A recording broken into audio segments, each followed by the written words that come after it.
آپس میں لڑو گے نقصان کیا ہوگا؟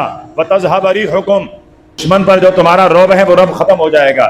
وہ کہے گا یہ آپس میں متفق نہیں ہیں، یہ آپس میں لڑ رہے ہیں، یہ کبھی کہتے ہیں سنی ہیں، کبھی کہتے ہیں شیعہ ہیں، کبھی کہتے ہیں دیوبندی ہیں، کبھی کہتے ہیں بریلوی ہیں، کبھی کہتے ہیں اہل حدیث ہیں، کبھی کہتے ہیں اہل سنت ہیں. یہ تو آپس میں لڑ رہے ہیں. کبھی کہتے ہیں سندھی ہیں، کبھی کہتے ہیں پنجابی ہیں، کبھی کہتے ہیں پٹھان ہیں، کبھی کہتے ہیں بلوچی ہیں. یہ میرے خلاف کہاں آئے گا؟ یہ تو اپنے گھر میں لڑ رہا ہے. انتہائی قابل قدر معزز سامعین، آپ کے سامنے اللہ رب العزت کی مقدس اور بابرکت کلام قرآن مجید فرقان حمید سورہ انفال کی چند آیتیں تلاوت کی گئی ہیں. دعا ہے کہ رب کائنات آیات کریمہ کا صحیح مفہوم بیان کرنے اور پھر ہم سب کو عمل کی توفیق عطا فرمائے.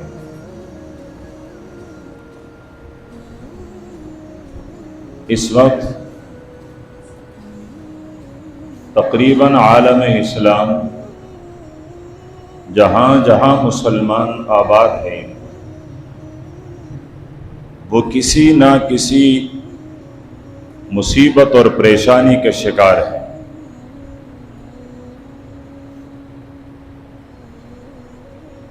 وہ کسی نہ کسی مشکل حالت سے گزر رہے ہیں. باوجود اس کے کہ ہماری عددی تعداد وہ کچھ کم نہیں ہیں، لیکن اس کے باوجود اجتماعی طور پر امت مسلمہ ایک پریشانی کا شکار رہی ہے اور ایک پریشانی کا شکار ہے.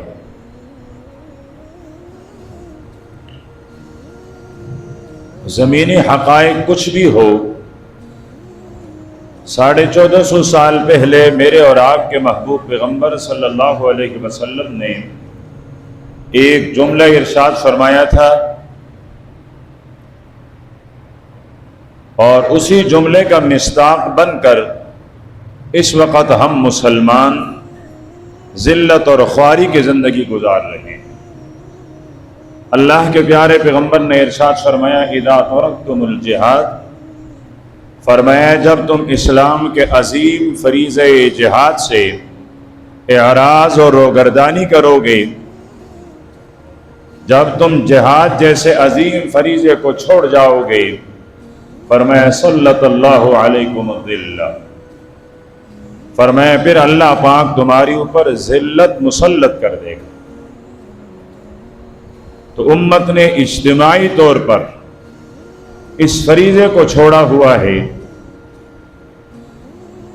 اور امت کے افراد کے دلوں سے یہ جذبہ نکلا اور نکالا گیا ہے.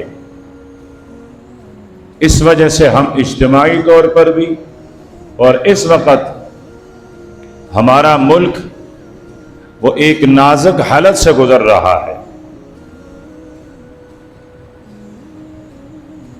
دشمن نے جنگ کی مکمل تیاری کر رکھی ہے.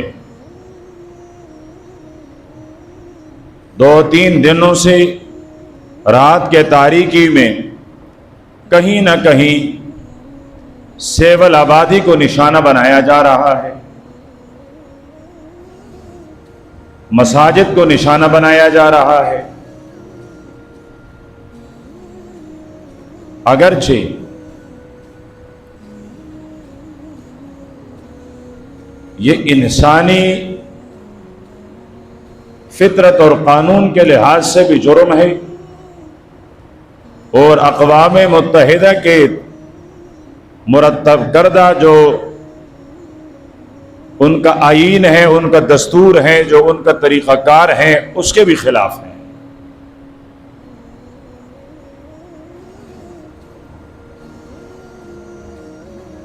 لیکن دشمن کے اس بین الاقوامی قوانین کے خلاف ورزی پر ساری دنیا خاموش ہے،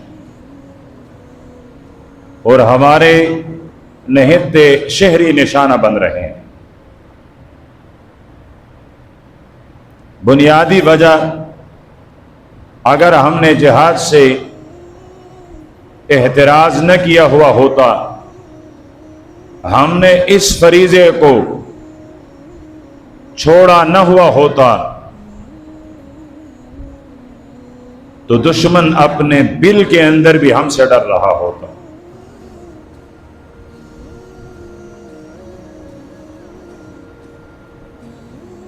ایک طرف دعاؤں کا اہتمام لازمی اور ضروری ہے، اور اس کے ساتھ ساتھ قومی یکجہتی اس کی ضرورت ہے۔ ہمیں اپنے اداروں سے ہزارہ اختلاف ہو سکتا ہے اور ہے،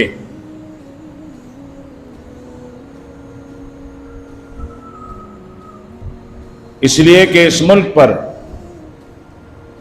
سیول لوگوں کے حکمرانی کی مدت بہت کم ہے، اور آمروں کی اور آمرانہ حکومت کا دور بہت زیادہ ہے۔ اس سے ملک کا کوئی بھی باشندہ، کوئی بھی معمولی تاریخ پڑھنے والا، تاریخ سے واقفیت رکھنے والا انکار نہیں کر سکے گا۔ لیکن جب بات ملک کی سالمیت کی آتی ہے، وطن کی حفاظت کی آتی ہے، تو پھر وطن کا بچہ بچہ، بوڑھا اور جوان، مرد اور خاتون، وہ ہمارے ریاستی اداروں کے ساتھ، ہمارے افواج کے ساتھ شانہ بشانہ کھڑا ہے اور کھڑے رہیں گے، اس لیے کہ ہم اس مٹی کو اپنا ایمان سمجھتے ہیں، اس لیے کہ ہم اس ملک کو اس تقدس سے دیکھتے ہیں جس طرح اللہ کے گھر مسجد کو دیکھتے ہیں۔ ہم اس ملک کے تقدس اور احترام کو اپنی ماں کے دوپٹے سے تعبیر کرتے ہیں۔ تو اگر بنیے کے ذہن میں یہ خیال ہو کہ یہ ملیہ میٹ ہو جائے گا، یہ صفحہ ہستی سے مٹ جائے گا، تو یہ خواب ہی ہے اور یہ خواب ہی رہے گا۔ اس کی تعبیر 100 نسلیں بھی جا کر حاصل نہیں کر سکیں گی۔ پاکستان خطۂ ارض پر ایک آزاد مملکت ہے، تھا اور رہے گا، اس لیے کہ یہ ہمیں خیرات میں نہیں ملی ہے، ہمارے اکابر نے قربانیاں دی ہیں، لاکھوں جوانوں نے اپنی جوانیاں قربان کی ہیں، ماں اور بہنوں کے عصمتیں لوٹی گئی ہیں۔ اس ملک کے بنیاد میں ذرے ذرے کو لاکھوں جوانوں کے خون نے اسے اس کی آبیاری کی ہے، اس کی حفاظت کی ہے۔ ہم اپنے ان اسلاف، ان بڑے، ان جوان، ان بچے، بوڑھے، مرد اور خواتین، ان کے خون کے کسی ایک کے قطرے سے بھی غداری کو سوچ نہیں سکتے۔ غداری کرنا یا اس کو بلانا تو دور کی بات، ہم سوچ بھی نہیں سکتے۔ ہاں، میں نے عرض کیا، ہمیں اپنے لوگوں سے ہزارہ اختلاف ہے، رہے گا، لیکن ملک کی سالمیت کے لیے وہ ملک کا بچہ بچہ اس کے لیے متحد ہے اور اپنی جان قربان کرنے کے لیے تیار ہے۔ جو سورہ مبارکہ کی آیتیں آپ کے سامنے تلاوت کی گئی ہیں، سورت ہے سورہ انفال، اور یہ پوری سورت جہاد اور قتال کے قوانین سے مزین ہے۔ اس کے بعد والی سورت سورہ برات، سورہ توبہ، دونوں کے مضمون میں اتنی یکسانیت ہے، اتنی مشابہت ہے کہ میرے رب نے دونوں سورتوں کے درمیان میں بسم اللہ بھی نازل نہیں فرمائی کہ پہلے سورت میں، سورہ انفال میں، جہاد اور قتال کے آداب اور قوانین، اور اگلے سورت میں جنہوں نے دغابازی کی، جنہوں نے دھوکے دیے، ان منافقین کے خبائث ذکر ہے۔ اس سورہ انفال میں دو باتیں بڑی اہمیت کے ساتھ ذکر کی جاتی ہیں۔ پہلے 40 آیات میں یہ ذکر کیا جا رہا ہے کہ ایمان والو، جب آپ میدان کارزار میں اتریں، میدان جہاد میں اتریں، اور آپ کو فتح اور غلبہ ملے، آپ کو مال غنیمت ملے، تو اس مال غنیمت کو اپنا ذاتی مال تصور نہ کریں، یہ آپ کا ذاتی مال نہیں ہے، یہ مالی غنیمت تمہیں ملا ہے، اس مال غنیمت کو دینے والی ہستی اللہ پاک کی ہے، تو اس کو تقسیم کرنے کا طریقہ بھی اللہ پاک نے بتا دیا ہے۔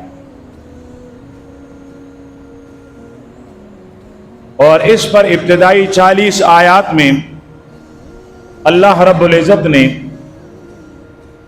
13 علتیں ذکر کی ہیں، 13 اسباب ذکر کیے ہیں کہ جب مال غنیمت اللہ کا دیا ہوا ہے تو اللہ کا رسول جیسے حکم دیں اس طریقے کے مطابق تقسیم کریں، اور 13 اسباب اور علتیں ذکر فرمائیں گے۔ اس سورت کا جو دوسرا حصہ ہے 40 آیات سے لے کر آخر تک، اس میں سب سے بڑی بات جو ذکر کی جا رہی ہے کہ اللہ پاک نے تمہیں جوانی کی نعمت عطا فرمائی ہے، تو اپنی جوانی اللہ کے دین کے اعلاء اور سربلندی پر لگا دیجئے۔ اللہ پاک نے مال کی نعمت سے تمہیں سرفراز فرمایا ہے، تو یہ مال کی نعمت اللہ کے دین کے سربلندی کے لیے خرچ کر دیں۔ اس کے لیے بھی اللہ پاک نے 13 قانون ذکر کیے ہیں کہ مال کس طرح خرچ کرنا ہے، کہاں خرچ کرنا ہے، کن کے خلاف خرچ کرنا ہے۔ اس طرح 13 بڑے بڑے قوانین ذکر کیے ہیں، اور اکثر قانون جب میرا رب شروع کرتا ہے تو لفظ آتا ہے یا ایھا الذین آمنو، کہ اگر تمہارا دعویٰ ایمان کا ہے اور تم اپنے دعویٰ ایمان میں سچے ہو تو پھر یہ میرے قانون ہے، اس قانون کو مان لیجیے۔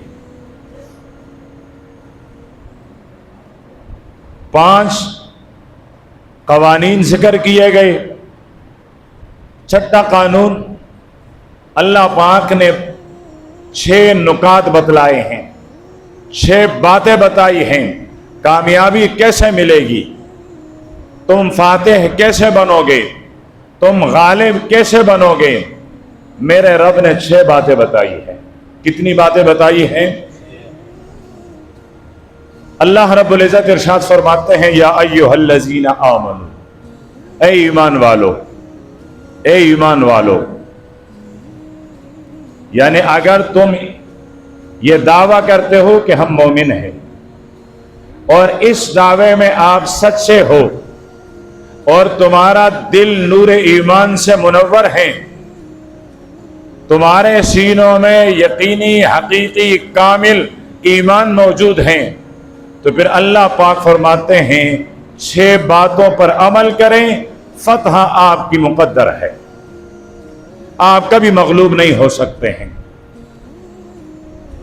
پہلی بات فرمائے اذا لقیتم فئۃ فاثبتوا، جب میدان جہاد میں تمہارا دشمن سے مقابلہ ہو، دیکھو میں لفظ استعمال کرتا ہوں میدان جہاد، آپس کی لڑائی وہ والا میدان، وہ لفظ استعمال نہیں کر رہا ہوں۔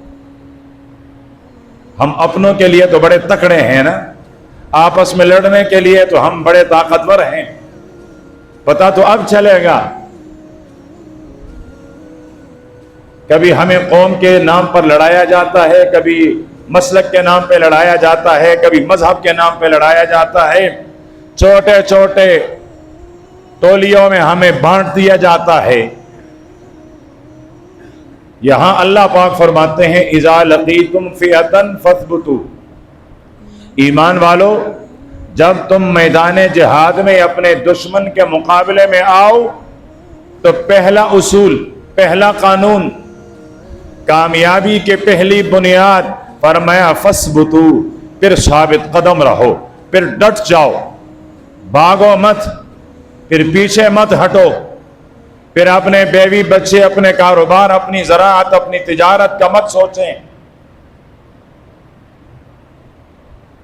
اللہ کے پیارے پیغمبر نے ارشاد فرمایا کہ اللہ نے مجاہدین کے لیے زمین اور آسمان سے کہیں وسیع اور عریض جنت تیار کی ہیں۔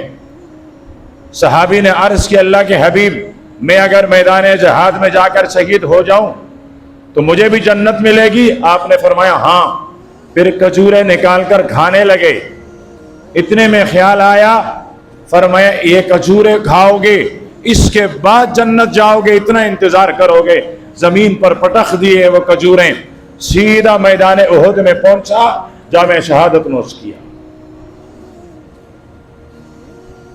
صحابی احد کی طرف بڑھ رہا ہے اور اپنے ساتھی سے کہہ رہا ہے یار آج مجھے احد سے نہیں، احد کی پہاڑی کی مٹی کی نہیں، مجھے تو جنت کی خوشبو آ رہی ہے، میں تو جنت کی خوشبو محسوس کر رہا ہوں۔ جیسا میدان میں پہنچے، سینے میں تیر لگا، سینے میں دل میں تیر پیوست ہوا۔ الفاظ کیا تھے؟ ہمیں گولی لگتی ہیں، ابا کو پکارتے ہیں، اماں کو پکارتے ہیں، دوستوں کو پکارتے ہیں، بچاؤ بچاؤ کے آوازیں لگتی ہیں۔ قربان جاؤں صحابہ کے تلو مبارک سے لگی ہوئی مٹی پر ارشاد فرمایا فزت ورب الکعبہ، فزت ورب الکعبہ، رب کعبہ کی قسم میں تو کامیاب ہو گیا، رب کعبہ کی قسم میں تو کامیاب ہو گیا۔ اور یہ کہیں 313 ہے، مقابلے میں 1000 ہیں، کہیں یہ 1000 ہیں تو مقابلے میں 10,000 ہیں، پرواہی نہیں ہے۔ تو فرمایا اللہ پاک نے پہلا قانون فثبتوا، ایمان والو جب میدان جہاد شروع ہو جائیں تو بھاگنا نہیں، پیچھے پلٹ کر دیکھنا نہیں، فثبتوا، ثابت قدم رہو۔ ایمان والے نے عرض کیا ربا کام تو بڑا مشکل ہے، جب موت نظر آ رہی ہو، جب موت یقینی ہو، جب جان کا چلا جانا یقینی ہو، پھر تو ٹہرنا، ثابت قدم ہونا بڑا مشکل ہوتا ہے۔ نسخہ تو بتلا دیجئے گا، ہم ثابت قدم کیسے رہیں گے؟ اللہ پاک نے دوسری قانون، اللہ پاک نے دوسری اساس، دوسری بنیاد ذکر فرمائی، فرمایا فاذکروا اللہ کثیرا۔ اپنے طاقت پر ڈٹ نہیں سکتے ہو، مجھ اللہ کو یاد کرو، مجھ اللہ سے مانگو، میں تمہیں ثابت قدمی دے دوں گا۔ جب تم ثابت قدم رہو گے، مجھے یاد کرو گے، فرمایا لعلکم تفلحون، کامیاب ہو جاؤ گے، کامیاب ہو جاؤ گے۔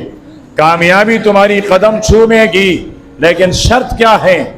پہلے نمبر پر ڈٹ جانا اور دوسرے نمبر پر اللہ کا ذکر کرنا۔ تیسری آساس کامیابی کے لیے، کامرانی کے لیے، فتح کے لیے، تیسری بنیاد فرمایا بندے اگر میدان جہاد میں تم ڈٹ بھی گئے، تم نے اللہ کا ذکر بھی کیا، لیکن خبردار جہاد خواہش پر لڑنے کا نام نہیں ہے، اپنی خواہش، اپنے انتقام کی تکمیل کا نام نہیں ہے۔ جہاد کس کا نام ہے؟ فرمایا وَأَطِيعُوا اللَّهَ، وَأَطِيعُوا اللَّهَ، لڑو گے اللہ کے حکم کے مطابق، اللہ کے حکم کی تابعداری کرو گے۔ اب تم ہو تو میدان جہاد میں تمہاری نمازیں نہیں، ہو تو میدان جہاد میں تم شراب نوشی کے عادی، ہو تو میدان جہاد میں اور تم بے حیائی کے مرتکب، فرمایا نا فتح کبھی بھی نہیں ملے گی۔ یہی ہماری کمزوری ہے، یہی ہماری کمزوری ہے۔ 71 میں ہم نے اپنے فوجی جوانوں کو بھی قید کروایا، ہم نے زمین کا ایک خطہ بھی کھویا، بنیاد یہی تھی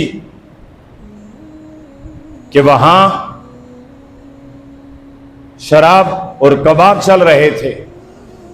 ہمارے جوان کمانڈر وہ ان کو لڑنے کا نہیں، پیچھے ہٹنے کا کہہ رہے تھے۔